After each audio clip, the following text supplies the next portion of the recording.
The horse collapsed in front of everyone, and nobody even looked. But one boy did something that would change both their lives. Noah Carter had never been to a horse auction before, and he didn't plan to buy anything. He came for the same reason most 17-year-olds in a dying farm town did anything on a Saturday morning. Because there was nothing else to do. That, and his grandfather's saddle. The saddle wasn't fancy. Worn leather, sun-bleached edges, stitching loose in the seat. But it had a name burned into the side. Carter and Sons, 1978. It was the last thing Noah had from the man who taught him how to ride. He needed to sell it. Bills were stacked on the kitchen counter back home. His mom's back was out again from double shifts. And the bank had left another voicemail that morning. He wasn't proud, just tired. He walked past rows of animals, some clean and brushed, others skittish and dirty. People shouted numbers. A cow mooed somewhere off to the left. Dust clung to everything, boots, hats, even the sunlight. That's when he saw it. Or more like, felt it. In the farthest corner of the holding pen, almost hidden by a stack of broken fencing, stood a horse, if you could even call it that. It looked like a leftover thought. Ribs like old piano keys, knees too thin to hold its own weight. Mane matted with mud, and what looked like dried blood. Eyes. No, just one eye. The other was clouded over, milky white. It wasn't tied up, just standing, as if gravity barely remembered it was there. Noah slowed. People passed by without a glance. One boy laughed and said, "Is that thing alive?" Someone else replied, "Probably not for long." The horse didn't move, didn't flinch, didn't even blink. Noah stared at it for a full minute. He didn't understand why. It wasn't beautiful. It wasn't strong. But it was still there. He whispered under his breath, "You look like hell." The horse didn't respond. Then, for just a second, its one good eye flicked toward him, and held. There was nothing in that eye. No fear. No hope. Just the look of something that had stopped expecting anything from the world a long time ago. He tried to walk away. He really did. He found the booth, handed over the saddle, waited for it to be logged and tagged. But the image of that horse stuck in his mind like a thorn. Not bleeding, just irritating, like something unfinished. Noah turned around, back through the crowd, back through the dust and shouting and cattle stink, until he was standing in front of that horse again. And this time, it was lying down. The auction manager walked past, saw him staring. "That one," he snorted. "We're going to have to put it down. No one wants a bag of bones." Noah looked down. The horse was breathing, barely. Its flank rose and fell like wind through old curtains. Its ears twitched once, then still. "What's his name?" Noah asked. The man shrugged. "No tag, no papers. Came in on a trailer with 5 others. This one was just extra. Free with purchase. Except nobody purchased." "So he's not claimed?" The man laughed. "You want him? You got a shovel?" Noah didn't answer. He just crouched, slowly, and placed his hand on the horse's neck. Warm. Barely. But warm. And for the first time, the horse moved. Not much. Just a slight shift of the jaw. A sigh. As if it had been waiting for someone to notice it wasn't dead yet. "I'll take him," Noah said. The auction guy blinked. "What?" "This horse. I want him." The man looked him up and down, dusty flannel shirt, torn jeans, calloused hands. "Kid, you serious?" "Yeah." "You got a trailer?" "No." "Got a vet?" "I'll call someone." "Got money?" Noah pulled out his wallet. Not much inside. $57 and a gas receipt. But his name was Carter, and that meant something in this town, even if only barely. The auction guy sighed. Fine. I'll mark him as claimed. But don't blame me when he keels over by sundown. It took 3 men and a feed bag full of oats to coax the horse up. He stumbled, nearly fell, then somehow made it into the back of an open trailer hitched to an old Ford Noah's neighbor lent him. Noah climbed in next to the horse, sat on a milk crate. Didn't say anything for the whole ride home.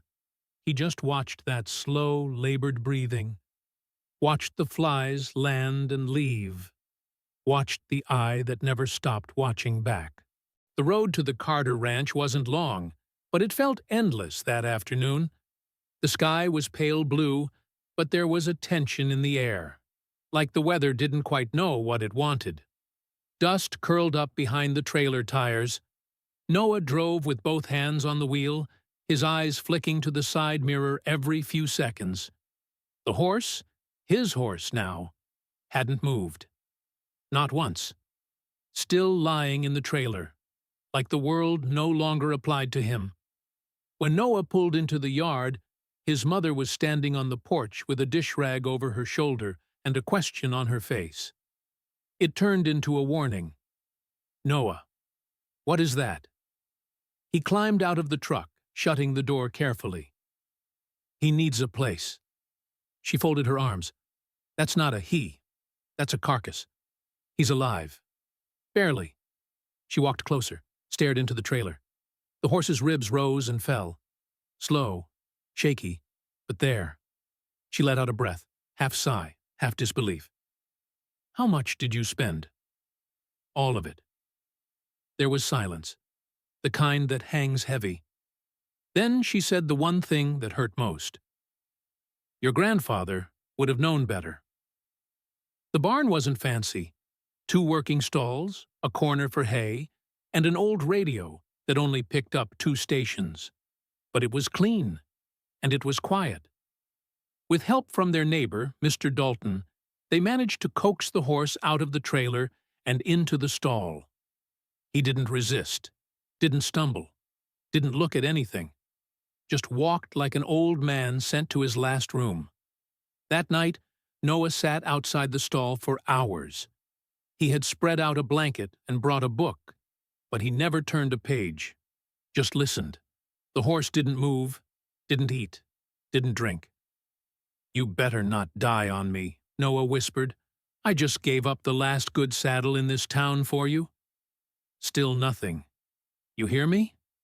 "Nothing. I named you already. That makes it official." Silence. "Chance, that's your name. That's what this is. One chance." And then a noise, software, low, barely audible. A slow exhale. Noah smiled. The next few days were a war, not against the horse, but against hopelessness. Chance wouldn't eat unless Noah sat beside him. He wouldn't drink unless Noah wet his lips with a soaked rag first. Every day, Noah dragged hay, oats, and water buckets across the yard, one slow trip at a time. His mother didn't say much, but she didn't stop him either. Sometimes she stood at the door, arms folded, watching. By day 5, Chance lifted his head on his own. Day 7, he stood, wobbly but upright. By the 2nd week, he walked a slow circle around the stall. And on the 15th day, when Noah whistled from the doorway, Chance took 3 steps toward him. It was small, but it was everything. Neighbors came and went. Mr. Dalton said, "He'll never run again, but you gave him dignity." Mrs. Tennyson from across the road said, "You're wasting time, boy. You should be thinking of college, not corpses." Noah just smiled. He didn't argue. He had too much work to do. He brushed Chance every morning before school, washed his legs with warm water after sunset, read aloud from old farm manuals just to fill the quiet. Sometimes, when he was sure no one was around, he talked like they were old friends. "Math class was hell today. You wouldn't believe how Mr. Evans smells like onions. Mom's got another migraine. I think she's worried again." And every time, Chance stood still, listened, watched, like a statue with a heartbeat. One night, a storm rolled in, thunder low and long, wind that rattled windows and whispered through trees. Noah rushed to the barn with a flashlight. Chance was in the stall, pacing, his body tense, eyes wide. It was the most movement Noah had seen from him. "It's okay," he said, stepping in. "It's just noise." Chance stomped once. "I've got you." He placed a hand on the horse's neck, and slowly, Chance calmed. The storm went on, but inside the barn, it was still. That night, Noah's mother sat beside him at dinner. She didn't say anything for a while. Then quietly, she said, "You've changed." "What do you mean?" "You smile now." He looked down at his plate. I feel like I matter again." She nodded slowly, didn't say another word. But that night, when he went back out to the barn, he found a new bucket of oats waiting, and a warm blanket folded on the fence rail. Fall came early that year. The air turned crisp. The trees turned orange and gold. Noah and Chance started walking beyond the barn, at first just around the yard, then down the trail behind the house, then up the slope where the cattle used to graze. The townspeople started noticing. Chance still walked slow, but he walked with purpose. His mane grew back thicker. His ears stayed perked. His eye, the one that still worked, had life again. Kids at school stopped teasing Noah. Some asked about the horse. One girl said she saw him smiling like a Disney movie. Noah didn't care about the attention. He just cared that Chance was still here. And then came the letter. Folded, stamped, sealed with a government logo. Eviction notice. Overdue loan. Final warning. His mom cried in the kitchen. Noah sat outside, gripping the porch rail until his knuckles turned white. That night, he whispered to Chance, "I don't know what to do. I saved you, but I can't save this place." Chance lowered his head, and for the first time, rested his muzzle on Noah's shoulder. Heavy, solid, real. The next day, Noah asked Mr. Dalton for a favor. The man had an old video camera. Noah borrowed it, filmed himself brushing Chance, walking beside him, feeding him apples. He edited the clips at school with the help of a friend, added soft music, typed a title in bold white letters, "From Forgotten to Fighter, a horse named Chance." Then he uploaded it to YouTube. The video didn't go viral, not right away, but slowly something happened. One share, then 10, then 100. Animal groups picked it up. Farm rehab centers reposted. People started commenting. "This made me cry. He reminds me of my rescue. Where can I donate?" And then a call. A local news station. Then another. Within a week, Noah and Chance were on the evening broadcast. Donations came through an old PayPal link, small ones, $5, $10, $20. Then someone sent 500. Another sent 1,000. Noah cried when he saw the total. Enough to pay off the overdue bills. Enough to fix the roof. Enough to keep the ranch. And still, Chance stood in the barn like he didn't care about any of it. He only cared when Noah walked in. "You did it," Noah whispered one night. "You saved me back." Chance blinked, and in that moment, Noah swore he could almost hear him say, "Not yet."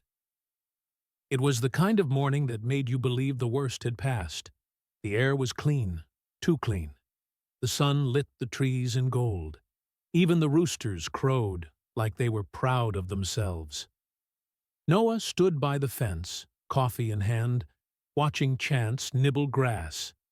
The horse still walked with a slight limp, but it no longer looked like pain, more like memory. "You're officially fat," Noah grinned. Chance flicked his ear and kept chewing. That afternoon, the vet came for a checkup. "He's a miracle," she said, rubbing Chance's side. "I still can't believe he made it this far." Noah shrugged. He's stubborn. That's most of it. The vet looked at him seriously. He'd go through a wall for you. You know that? Noah didn't answer right away. Yeah, he finally said. But I'd rather he never has to. The storm hit 3 days later. No warning, no soft buildup, just a black sky by noon and thunder like cannon fire by 2. Noah rushed through the yard, grabbing buckets, checking doors, tying down tools. His mom was inside, pulling towels to the windows, yelling about the weather app being useless. Chance was in the barn. Calm. Too calm. He didn't pace, didn't neigh, just stood there, staring through the open side door at the horizon. Noah checked the radio. Static. Then one clear phrase. Levee compromised. Immediate risk of flash flooding in the southern valley. All residents in low-lying areas advised to evacuate now.